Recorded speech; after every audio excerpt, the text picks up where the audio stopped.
അഴീക്കോട് മണ്ഡലത്തിലെ ഏറ്റവും പ്രധാനപ്പെട്ട ഒരു പട്ടണമാണ് പുതിയതെരു. ഇവിടുത്തെ ഒരു റോഡിന്റെ ശോചനീയമായ അവസ്ഥയാണിത്.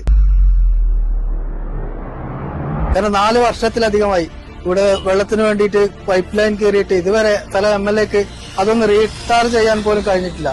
ജനങ്ങൾക്ക് ഏറ്റവും വേഗം പുതിയതെരു എന്ന് കണ്ണൂർ താണയിലേക്ക് എത്തിപ്പെടാൻ പറ്റുന്ന ഒരു ബൈപ്പാസിനുള്ള വഴിയാണിത്. അതുപോലും ചെയ്യാൻ പറ്റാത്ത ഒരു MLAയുടെ വികസനമാണിത്.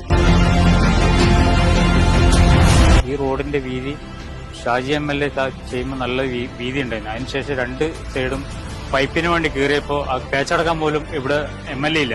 MLA ഇതൊന്നും കാണുന്നില്ല. ഇത് ഓട്ടോക്കാർക്കും മറ്റുള്ള വാഹനങ്ങൾക്കും ഭയങ്കര ഡേഞ്ചറുള്ള റോഡാണ്. ഇത് കാണുന്നില്ല ഇവിടുത്തെ അവസ്ഥ.